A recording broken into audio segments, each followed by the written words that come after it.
Həzrət Əli əleyhissalam deyir ki, bu dünyada bir gün böyük dərdin olarsa, Rəbbinə dönüb mənim böyük dərdim var demə.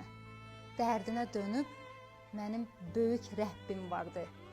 Allah Taala'nın göndərdiyi hər sıxıntıya, hər çətinliyə, gələn o böyük dalğaya hər zaman şükür edin.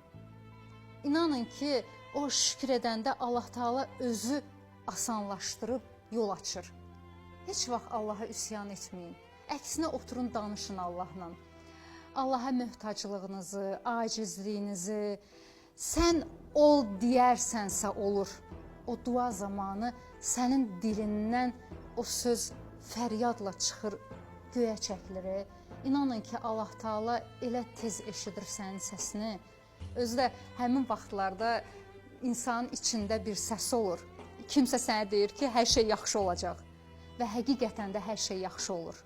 Ona görə də Allahın özü göndərdiyi o çətinliyi, sıxıntını hər zaman şükürlə qəbul edin, razılaşın. Allah Taala istəməsə olmur.